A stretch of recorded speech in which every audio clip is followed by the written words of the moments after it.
আমাৰ ৰাইডাৰ এছ'চিয়েশ্যনৰ এজন মেম্বাৰ হয় প্ৰণৱ কলিতা। তাৰ ঘৰলৈকে আমি গৈ আছোঁ। তাৰ এখন ব্ৰইলাৰৰ ফাৰ্ম আছে, গাহৰি ফাৰ্ম, তালৈকে আমি গৈ আছোঁ এতিয়া।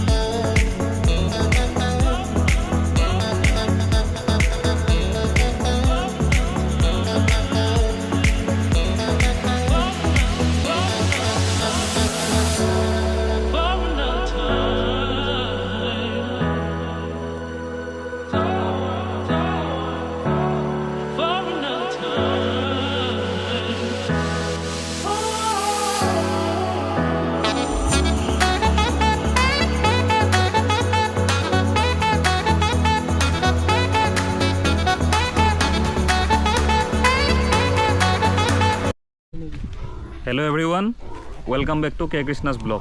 আজি এটা ব্যতিক্ৰমী বিষয় লৈ পিনে মই আহিছোঁ। যেনেদৰে মই ৰাস্তাত আহোঁতে কৈ আছিলোঁ, মোৰ লগৰ এজনৰ ফাৰ্ম এখন লৈ আহিছোঁ।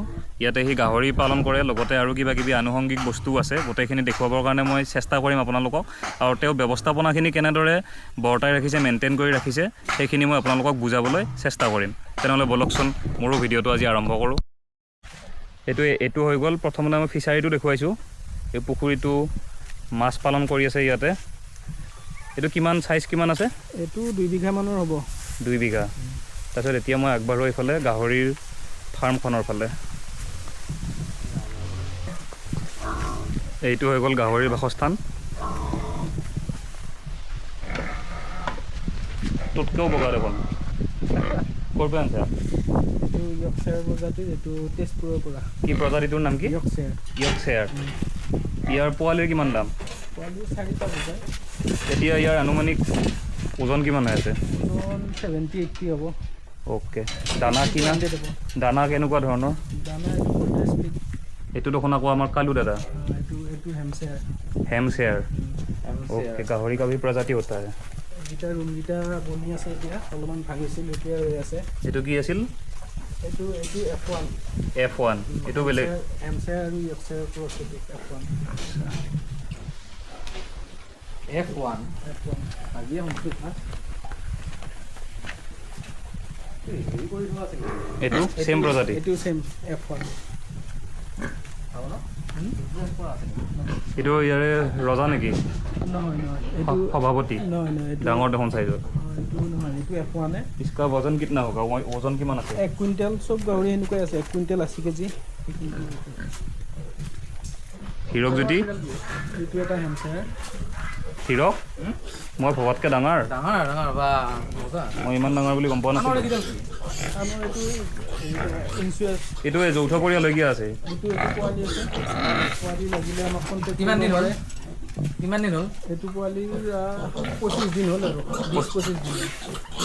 আৰু এইটো আমাৰ মেইন বুলটো। এইটো আমাৰ সভাপতি নেকি? ইয়াৰ 1.5 কুইণ্টেল, 2 কুইণ্টেল হ'ব ইয়াৰ ওজন। 2 কুইণ্টেল। হেভি আছে। এইটো কি ব্ৰিড আছিল? এইটো ইয়ৰ্কশ্বায়াৰ। গোটেইকেইটাই নিজৰ ফাৰ্মৰে পৰা কচ নহয়, বেলেগৰ পৰা। আৰু এইটো হেমশ্বেয়াৰ বৰ। এইটো ইয়ৰ্কশ্বায়াৰ আছিল, এইটো হেমশ্বেয়াৰ। হেমশ্বেয়াৰ বৰৰ ঘৰৰ ভিতৰত যে ইয়ৰ্কশ্বায়াৰ সোমাই আছে কি? মানে সেইটো আমি পোৱালি ক'ব জেগা নাই কাৰণে ইয়াত থৈ দিছোঁ। বেলেগ প্ৰজাতিৰ লগত তাক হেৰি কৰি দিছে, আৰু মানে কি শৰণাৰ্থী কৰি থৈ দিছে। আমি এইকেইটা ৰুম আমি বনাই আছোঁ এতিয়া, এইকেইটা বাহিৰত থৈ। ই মুক্তভাৱে বিচৰণ কৰি আছে যে, অবৈধ নেকি? তাৰ ৰুম বনি আছে এতিয়া। এইকেইটা আমাৰ গোটেই F1। এইটোত মটৰ ফিটিং কৰা আছে? আচ্ছা। ফাৰ্মৰ মানুহ আমাৰ তাতে থাকে। এইটো ফাৰ্মৰ মানুহ থাকে। এইটো ফাৰ্মৰ মানুহ থাকে। আৰু লেট্ৰিনৰ কাৰণে পিছফালে টেংকি আছে।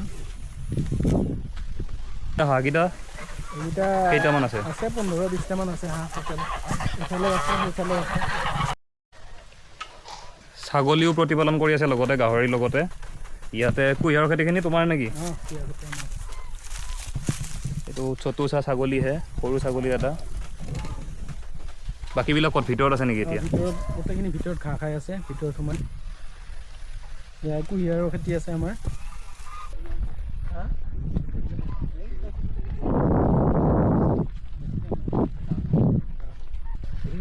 এইখিনি কুঁহিয়াৰৰ টোটেল কিমান জেগা আছে মানে এৰিয়া কিমান টোটেল 3 বিঘামান আছে এইখিনি যে এনেকুৱা মৰা মুৱা হৈ গৈছে সেইখিনি মানে আগৰ হেৰি কুঁহিয়াৰ আগৰ কুঁহিয়াৰৰ মানে নতুনকৈ ৰোৱা নহয় আগৰ মূৰাৰ পৰা পোৱা আৰু ইয়াৰ বিক্ৰীৰ ব্যৱস্থাটো কেনেকুৱাকৈ কৰা ইয়াতে নাই বিক্ৰী ইয়াতে চুৰা বনোৱা হয় ইয়াৰ পৰা মিঠাই বনোৱাটো নিজৰ নে কাৰোবাক দিয়া আধি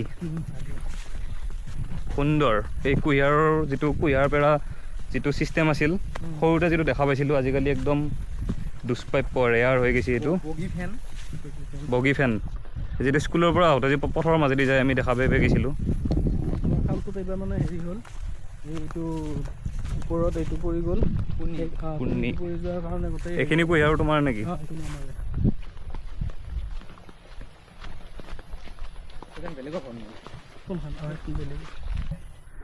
ইয়াতে আগতে হেৰি আছিলে এইখন কিন্তু আমি মানে আৰম্ভণিটো মুৰ্গীৰ ফাৰ্মেদি হৈছিল ব্ৰইলাৰৰ ফাৰ্মেদি হৈছিল কিন্তু ইয়াতে ব্ৰইলাৰৰ জেগাত এতিয়া বাকী হাঁহ কেইটা থাকে ছাগলী আৰু গৰু আমি হেৰি কৰিম গৰু আনিম জাৰ্চি আৰু বা এনেকুৱা লোকেল ক্ৰছ টাইপৰ সেনেকুৱা আনিম এইটো চোৰাং চিকাৰীটো ক'ৰ পৰা আহে চোৰাং চিকাৰী এইটো ইয়াৰ ঘৰ নাই বগৰী